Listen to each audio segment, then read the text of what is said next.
1월 24일 오늘의 말씀은 마태복음 4장 1절에서 11절입니다.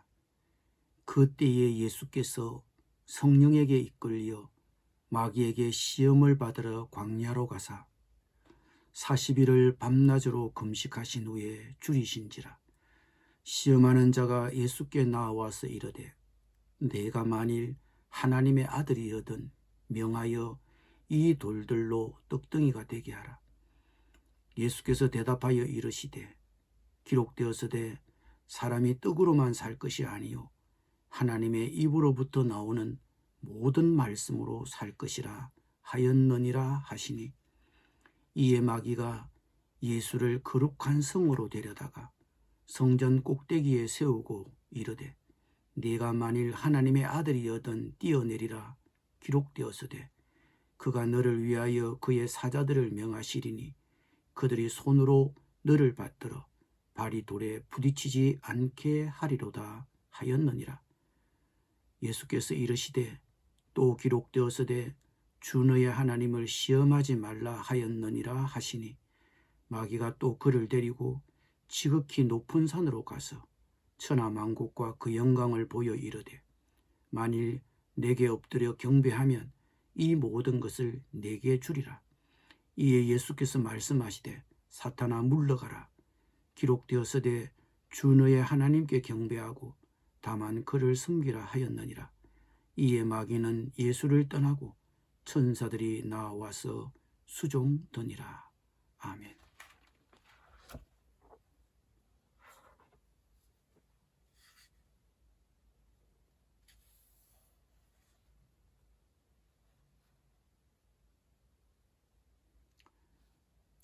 예수께서 성령에게 이끌려 마귀에게 시험을 받으러 광야로 가셨습니다. 시험은 마귀에게 받으셨지만 성령 하나님이 예수님의 시험을 주도하고 계십니다. 예수님은 그 광야에서 40일을 굶으셨습니다. 그리고 시장하셨습니다. 그것은 예수님이 하나님의 아들이셨지만 또한 몸을 입으신 사람이심을 알 수 있습니다.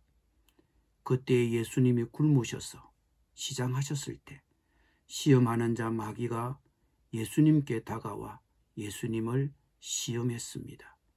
내가 만일 하나님의 아들이여든 명하여 이 돌들로 떡덩이가 되게 하라. 당신이 하나님의 아들이라면 돌을 빵이 되게 할 수도 있지 않느냐는 것입니다. 그렇게 해서 육체적인 굶주림을 해결할 수 있지 않느냐? 기적을 한번 보여봐라. 마귀의 시험이 이렇게 이해될 수 있습니다. 그렇지만 마귀의 진정한 시험의 의도는 기적을 한번 보자, 그러면 믿음아, 그런 의도는 아닌 것 같습니다. 우리는 예수님의 답변에서 그것을 확인할 수 있습니다. 사람이 떡으로만 살 것이 아니요 하나님의 입으로부터 나오는 모든 말씀으로 살 것이라 하였느니라. 실은 예수님이 광야에서 굶주림의 시련에 일부러 놓인 것은 사람이 빵으로만 사는 것이 아니요 하나님의 말씀이 있어야 한다는 그 사실을 하나님께서 예수님에게 가르치시기 위한 의도가 있으셨던 것 같습니다.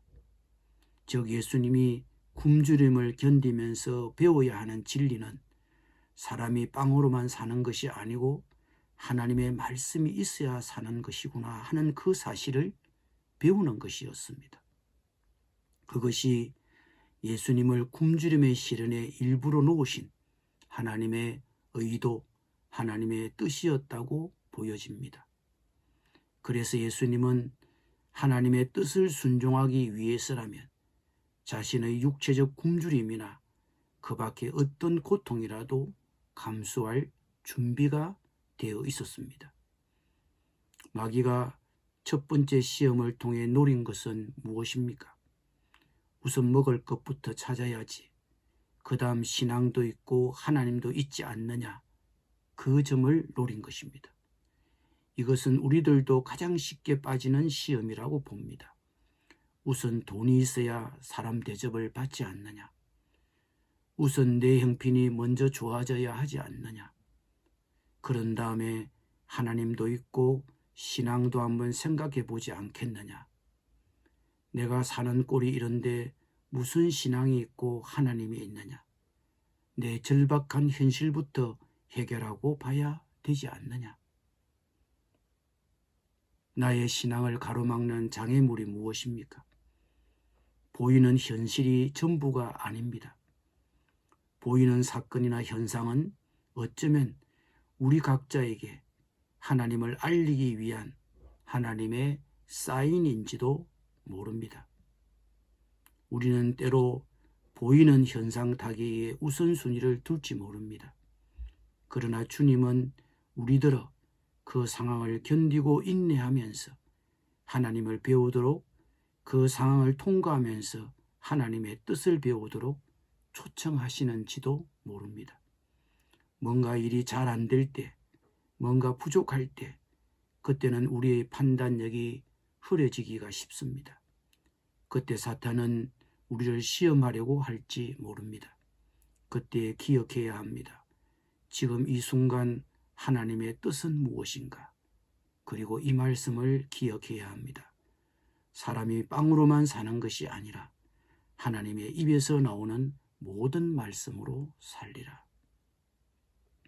그러자 마귀는 거룩한 성으로 예수님을 데리고 가서 성전 꼭대기에 세우고 말했습니다.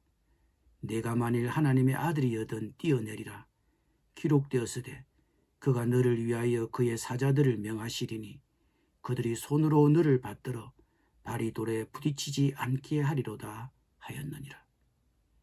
마귀는 예수님을 하나님의 아들이라고 인정해 주면서 그 하나님의 아들의 신분을 이용해서 예수님 자신을 사지로 빠뜨려 보라고 제안합니다.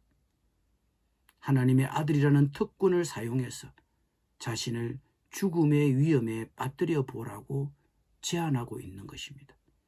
그러면서 덧붙여 말하길, 성경에 기록하길 안전하게 지켜주신다고 했다라며 성경까지 가지고 와서 인용했습니다.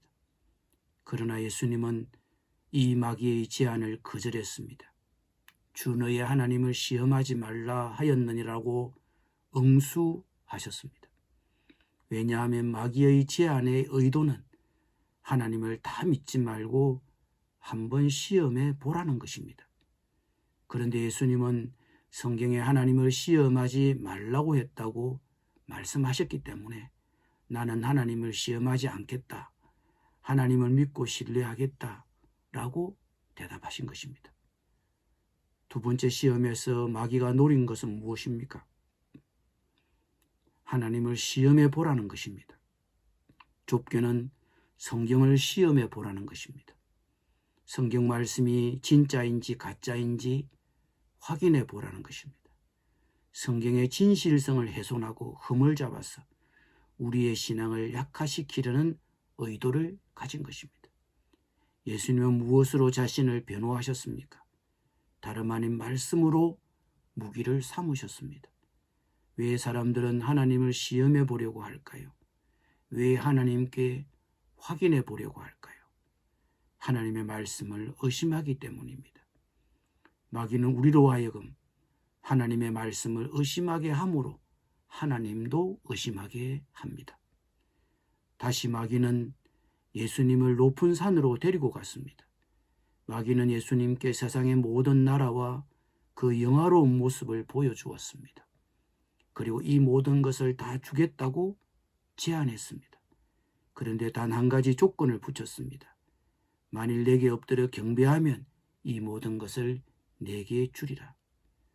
만일 예수님이 자신에게 충성심을 보여준다면 세상의 모든 것을 다 주겠다고 한 것입니다.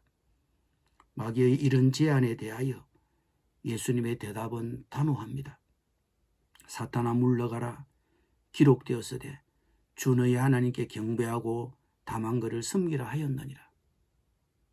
마귀는 자신에게 충성하면 이 세상 지배권을 주겠다고 제안했지만 예수님은 오직 하나님 한 분께만 충성하고 그분께만 경배를 드리겠다고 단호하게 대답했습니다. 이 예수님의 마지막 답변과 더불어 마귀는 예수님을 떠나갔습니다. 그리고 천사들이 예수님께 와서 시중을 들었습니다. 여기서 시중을 들었다는 표현은 먹을 것을 공급했다는 의미이기도 합니다. 하나님의 뜻에 끝까지 순종한 예수님의 승리를 상징적으로 보여주고 있는 것입니다. 여러분, 우리는 지금 어떤 도전 앞에 놓여 있습니까? 어떤 시험 앞에 놓여 있습니까? 생활이 어렵습니까? 하나님을 시험해 보고 싶은 마음이 있습니까? 성경을 시험해 보고 싶습니까? 성경 말씀이 진짜인지 가짜인지 확인해 보고 싶은 마음이 있습니까? 무언가를 손에 넣기 위해 세상에 충성하고픈 유혹을 받고 있습니까? 하나님의 뜻에 끝까지 순종하여 승리하시기를 바랍니다. 기도드립니다. 주님, 어떤 시험 앞에서도 승리하게 하여 주옵소서. 생활이 어려워도 하나님을 시험해 보고 싶은 마음이 들어도 세상에 충성하여 무언가 얻고 싶을지라도 그 유혹을, 그 시험을 이겨내게 하여 주옵소서. 끝까지 주님을 믿고 신뢰하게 하여 주옵소서. 예수님의 이름으로 기도드립니다.